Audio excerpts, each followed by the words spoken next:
Hey, what's going on, everyone? It's Kyle Henderson, BamaInsider.com. Hope you're having a good January 2020.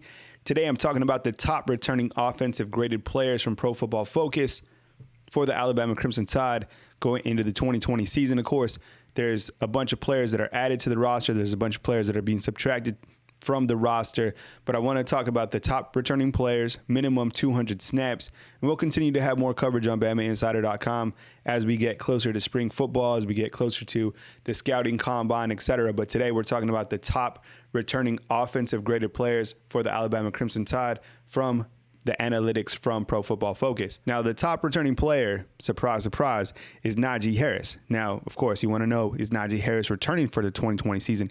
That's been a question that we've all been trying to solve. I mean, he's been posting pictures on social media that shows him in Tuscaloosa. And from what we've heard, it doesn't seem like he's even going to make an announcement. He might just show up at practice. So we'll keep tabs on Najee Harris. But for right now, let's assume that Najee Harris is returning to the 2020 season. And how gigantic would that be for the Alabama Crimson Tide, right? Look at what he did last year. 1,200 yards, 13 touchdowns, 27 receptions for 304 yards with 7 touchdowns. And towards the end of the season is where I feel he really went beast mode. I mean, this is a guy who scored a rushing touchdown in the last 7 games of the season. He ran for 146 yards against Auburn and 146 yards against LSU. He also ran for 140 yards against Michigan. So against quality teams, against quality defenses, Najee Harris really showed up and really came to play. And I think with him returning, as I said, we don't know if he's returning for sure, but if he does return, can you imagine what that means for the Alabama Crimson Tide offense going into the 2020 season? That would be gigantic. The next player is Jaylen Waddle. He had a Pro Football Focus grade of 83.6, but this is what's mind-blowing. He only had 293 total snaps. I mean, you look at guys like DeVonta Smith, Jerry Jeudy, Henry Ruggs, those guys over 600 snaps. So imagine what Jaylen Waddle can do with over even 400 or 500 snaps. In 2019, 33 receptions, 560 yards with 6 touchdowns. And again, only 293 snaps, under 300 snaps. Really mind-boggling. And the fact that he only touched the football 2 times against Michigan, right? So when you look at the offense going into 2020, this is a guy who needs the football as many times as possible. He had 20 punt returns for 487 yards with 1 touchdown. He had a 77-yard punt return against LSU, a 99-yard kick return against Auburn. That Auburn game is, I think, a taste of what Jaylen Waddle can do when he gets the football. You need to get him the football as many times as possible, jet sweep, screens, even Wildcat. I've said that before. I mean, I know Alabama likes to put Slade Bolden back there, but can you imagine if Jaylen Waddle was the Wildcat in those situations? I think he's a guy who could certainly be a Heisman candidate if used correctly in 2020. Next up, DeVonta Smith, a.k.a. Smitty, 82.7 grade out, 626 snaps, 68 receptions, 1,200 yards, 14 touchdowns. The season that he put together was really incredible. I mean, this is a guy who didn't get a lot of the limelight going into the season, but didn't care about that. He's the humblest young man from Louisiana, stood up in a crowded room with wide receivers, and he had a monster season, almost 70 receptions. It is crazy when you look at the receivers that were awarded accolades at the end of the season, and DeVonta Smith still not getting the notoriety that he deserves. I felt that he still would have been drafted in the NFL, first round, second round, who knows? But him returning is monumental news for the Alabama Crimson Tide. Remember, against Ole Miss last year, 11 receptions, 274 yards, and 5 touchdowns in a single game. Such a dynamic receiver, great hands. He's shown that he's clutch, and he's a team captain that's returning. How big is that for the Crimson Tide? All right, next up, top returning graded players for the Alabama Crimson Tide going into 2020. Brian Robinson, B-Rob, 79.5 grade out in 2019, only 226 snaps, 466 yards with 5 touchdowns, average of 4.6 yards per carry. What do you guys think? More reps this season in 2020? Bigger year, or will he get surpassed by some of these younger backs on the roster? I bet that's what you're thinking, right? Especially if Najee Harris does, in fact, return. Will B-Rob have a similar role as he did in 2019? Or, like I said, will one of these younger guys, Trey Sanders, Kellen Robinson, step up and overshine B-Rob? I don't know. We'll get to see shortly, but he did play 13 games in 2019. Moving forward, Mac Jones, starting quarterback at the end of the season. Pro Football Focus grade out 78.7 in 330 snaps, 1,500 yards, 14 touchdowns, efficiency rating of 186. For comparison's sake, Tua Tagovailoa's efficiency rating was 206. Still, Jones was very effective in big games. Look what he did against Auburn. Look what he did against Michigan in the final game. 327 yards, 3 touchdowns. No one even talked about Mac Jones at the end of the season, right? Everyone wanted to figure out what these juniors were going to do, if they're going to go to the NFL or not.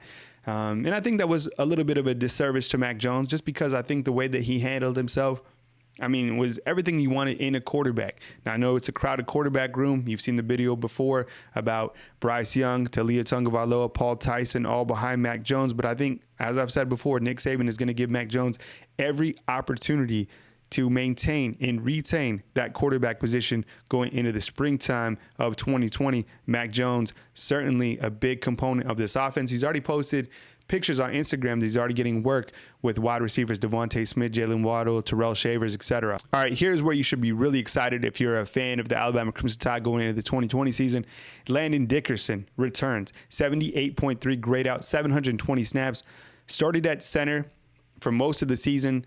13 games we saw him play. He's a grad transfer from Florida State, and a guy that I think when he announced, he didn't necessarily come out with an announcement letter, but he said there's work to be done at Alabama and you haven't seen the best yet. You want that mentality coming back to the 2020 season. I think the mantra for this team going forward, for this organization, will be unfinished business. He's a key contributor in 2019. Will be a huge asset in 2020. Stayed healthy, very vital part of the run game. He was a leader. I'm curious to see if he stays at center or if he moves to the guard position. That could be the switch up for Landon Dickerson, but I did like him at the center position, so let's keep tabs on that as we move forward. Deontay Brown also returns, 521 snaps, 74.6 grade out, 521 snaps as mentioned in 9 games. Remember, he was suspended for those first 4 games of the season. Started his final 8 games of the season at the guard position. You talk about a guy who can really get off the football, make a push, provide that extra oomph for the run game. Deontay Brown is your guy. Him returning is, it's big news, right? Him, Landon Dickerson, and you're talking about some of the best offensive linemen in all college football, and you still got Alex Leatherwood who's returning. 73.2 grade out, 748 snaps. Look what Alex Leatherwood has done over the last couple seasons at Alabama. I know a lot of people were wondering if he was going to go to the NFL draft like Jedrick Wills, his counterpart at the tackle position, but I still think he needs to refine his skills a little bit. As I mentioned, 13 games he started. He's the most experienced offensive lineman returning in 2020 by far. I think that can translate well to the younger guys behind him. Tommy Brown, Amari Kite, guys are also moving to that tackle position, but Alex Leatherwood coming back should absolutely be the big man that everybody looks to on the offensive line in 2020. You also got Evan Neal, 70.9 grade out as just a freshman, which is really phenomenal because he's not even a true guard. This guy is a tackle, 723 snaps, second most snaps as a freshman in 2020 behind Shane Lee at the inside linebacker position. He was an All-American as a freshman. And you have to think that he moves to the tackle position with Jedrick Wills declaring for the NFL for his sophomore season. He has incredible movement, great body control at 6'7", 360 pounds. It's really phenomenal to see him display that body control and how he can get off the football. This guy is someone that Nick Saban certainly believes in. This guy is going to be playing on Sunday. Someday, Alabama is going to have him for 2 more seasons, which is great news for the Crimson Tide fans. A couple more linemen that I want to talk about for the 2020 season. Chris Owens, 61.4 grade out, 320 snaps. I know it's not the most impressive grade out, but he's going to add depth and that experience for the offensive line. He's a guy that did start against Duke, South Carolina, Southern Miss, Ole Miss last year before being beat out at that center position. He's a guy that comes back with a good amount of experience. This guy as well, Emil Ekiyor. Now check this out. His grade out, 76.1, which is one of the highest offensive linemen, but he only had 130 snaps. So can he grade out that high with 500 snaps? I'm not sure, but I think he's a guy that you have to look at who could potentially earn a starting spot going into 2020. This is a guy who gets great push off the football, very hard worker. He suffered an injury last season, played in 8 games. He's a guy that everybody likes and respects, very quality lineman. Alabama has a lot of young guns as well that are coming up. Pierce Quick, Darian Dalcourt, mentioned Tommy Brown, Amari Kite. So there's younger names in, but I think Alabama is going to benefit because they have such a veteran offensive line coming into the 2020 season. A lot of guys to really be excited about. I'll also do a video on the top returning defensive graded players for the 2020 season. Stay tuned for that video.